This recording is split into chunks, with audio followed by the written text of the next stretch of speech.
So we've talked about America becoming an imperialist nation and what it was that motivated them.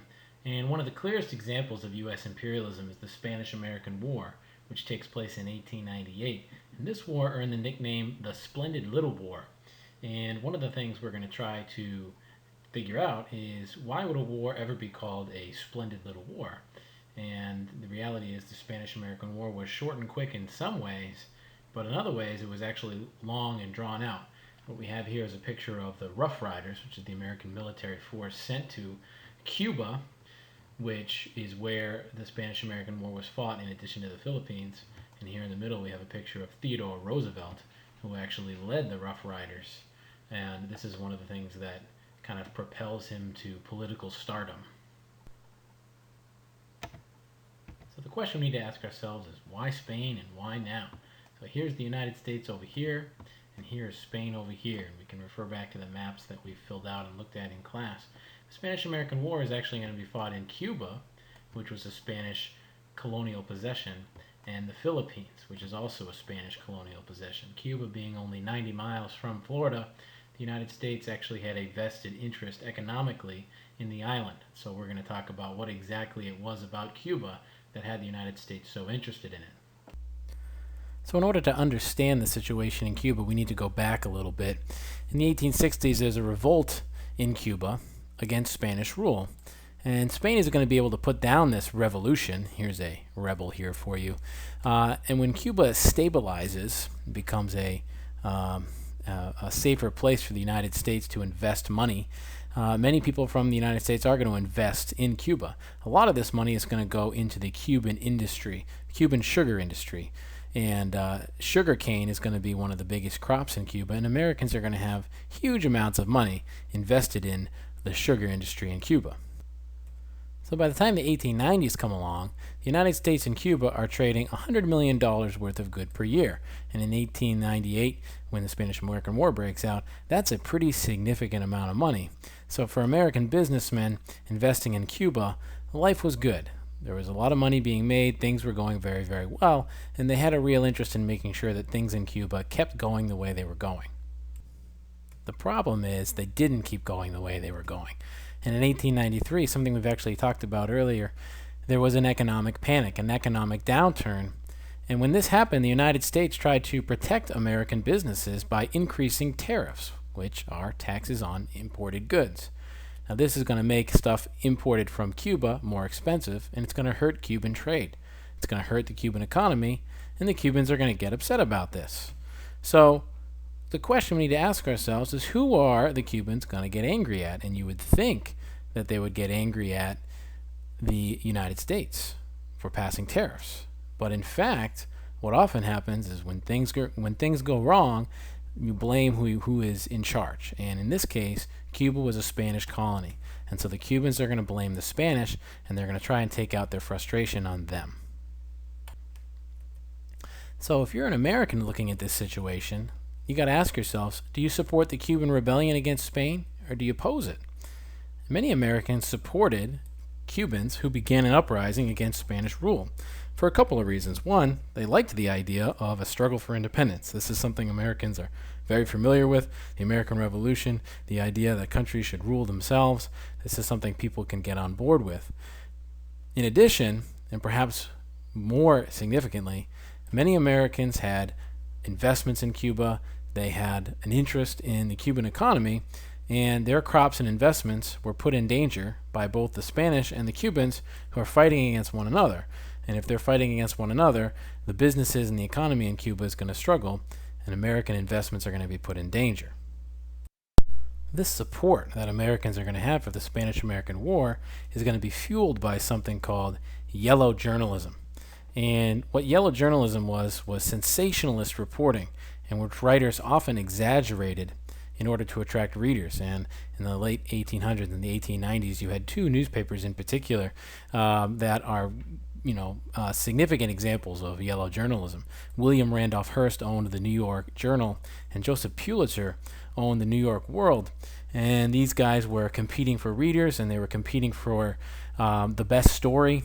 And so what they did was they tried to dramatize what was happening in Cuba, and they often focused on the harsh conditions, and they criticized the Spanish governor of Cuba, a guy named Valeriano Weyler, who had in many cases moved many Cuban rebels into these reconcentration camps. The conditions were horrible, people were dying, and the conditions were bad in Cuba. But what these yellow journalists did was they exaggerated and they used hyperbole to really make it seem even worse than it was.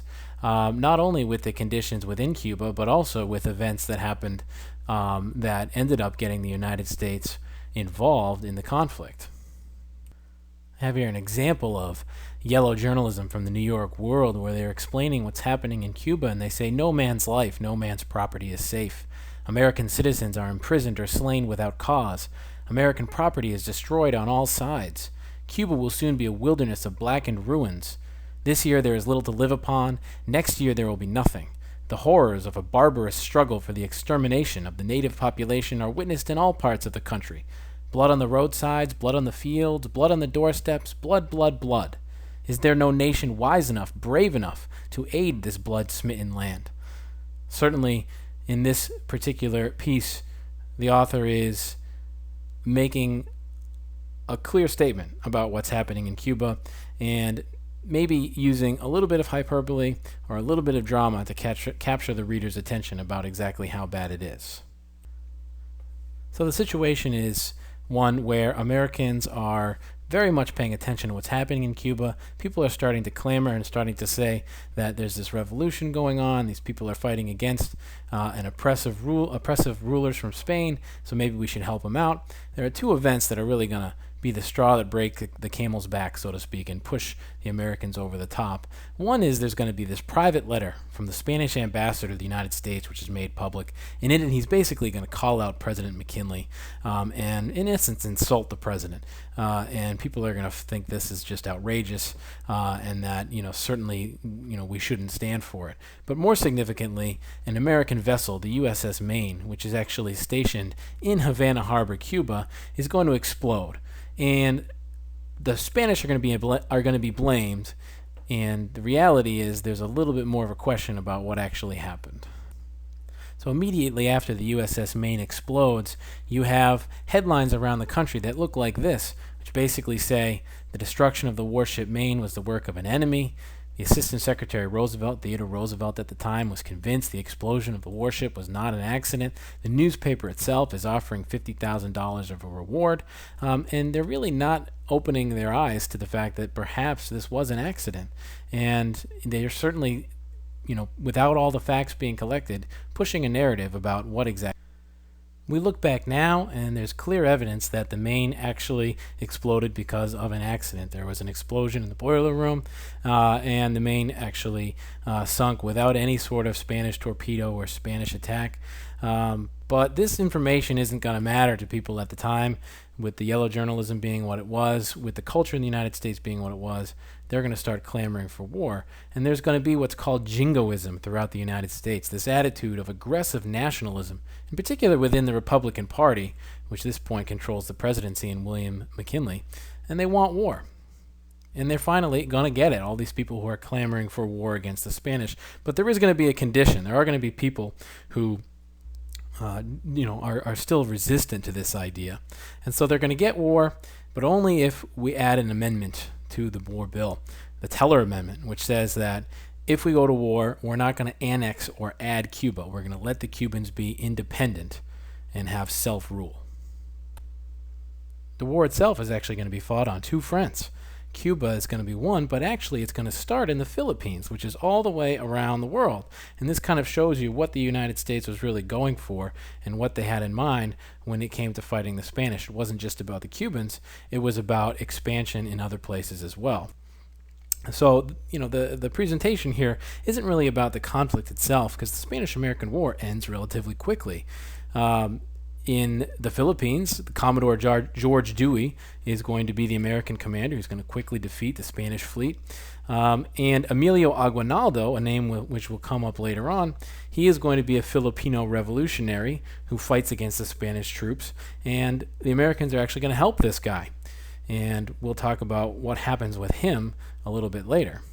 In Cuba, the Rough Riders, the American cavalry unit, which I mentioned at the beginning of the presentation, led by Theodore Roosevelt, are going to lead a swift attack, and Americans are going to achieve a swift victory in Cuba. And so this war is going to come to a close. It's going to be successful. There are going to be few American casualties, but it doesn't end when the Spanish depart the Philippines and depart Cuba. In many ways, the repercussions of it and how it impacts the United States and their relationships with these two parts of the world are going to be significant and long-lasting. And that's what we're going to continue to talk about as we move forward in class and try to determine what are the consequences of taking over different parts of the world, and what happens after, and is it a good thing or a bad thing, and why.